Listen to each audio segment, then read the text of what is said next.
ফজরের নামাজের পর ৩ দিন পর্যন্ত এই এক তাসবিহ যে ব্যক্তি পড়বে সে খুব তাড়াতাড়ি অধিক ধন সম্পদের মালিক হয়ে যাবে। এই আমল দিয়ে আমি অনেক খোঁজার পর পেয়েছি। আমি এতটুকু বলে রাখি, এই আমলটির মধ্যে এমন একটি ফজিলত রয়েছে, যে ব্যক্তি পাঠ করবে সে ধনী হয়ে যাবেন ইনশাল্লাহ। আসসালামু আলাইকুম আমার দিনী ভাই ও বোনেরা, আজকে আমি ফজরের নামাজের পর যে আমলটি নিয়ে হাজির হয়েছে, আপনারা যদি ৩ দিন সঠিক নিয়মে এই এক তাসবির আমলটি করতে পারেন তাহলে আপনাদের ভাগ্য পরিবর্তন হয়ে যাবে ইনশাল্লাহ।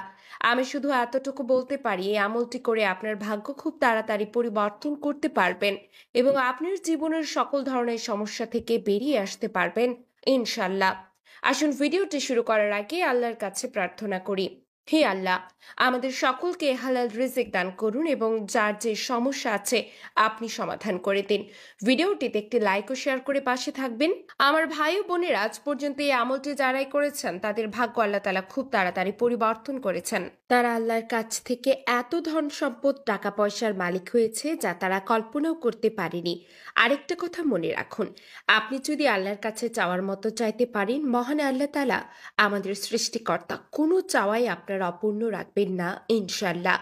আপনারা যদি আল্লাহ তাআলার রহমতের প্রতি বিশ্বাস থাকে, আল্লাহ আমাদের রিজিক দাতা পালনকর্তাই জিনিসের উপর পূর্ণাঙ্গ বিশ্বাস রাখতে পারেন, তাহলে এই একটি আমলই যথেষ্ট হবে। তবে একটা কথা মনে রাখবেন যে, যে অবস্থায় আছেন সবসময় আল্লাহর শুকরিয়া আদায় করুন, বলুন আলহামদুলিল্লাহ।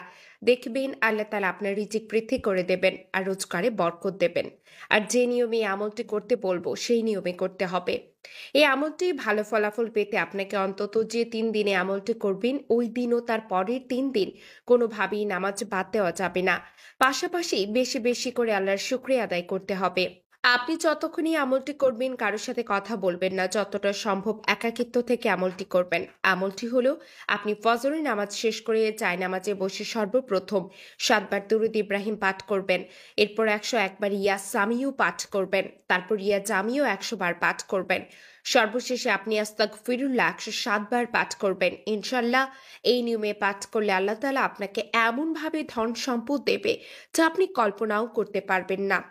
রাসূলুল্লাহ সাল্লাল্লাহু আলাইহি ওয়াসাল্লাম বলেছেন, আমার কালিমা লা ইলাহা ইল্লাল্লাহু মুহাম্মাদুর রাসূলুল্লাহ সাল্লাল্লাহু আলাইহি ওয়াসাল্লাম যে অন্যের কাছে পৌঁছে দেবে, আমি তাকে নিয়ে জান্নাতে যাব। সোয়াবের আশায় ভিডিওটা শেয়ার করুন। হে আল্লাহ, আমাদের সকলকে ৫ ওয়াক্ত নামাজ পড়ার তৌফিক দান করুন, আমিন। ইচ্ছে করে রোজা কাজা করার ক্ষতি। নবীজি সাল্লাল্লাহু আলাইহি ওয়াসাল্লাম বলেন, যে ব্যক্তি কোনো কারণ বা অসুস্থতা ছাড়া রমজানের একটি রোজা পরিত্যাগ করবে, সে যদিও রোজার পরিবর্তে আজীবন রোজা রাখে, তবু ওই এক রোজার ক্ষতিপূরণ হবে না। তিরমিজি হাদিস ৭২৩।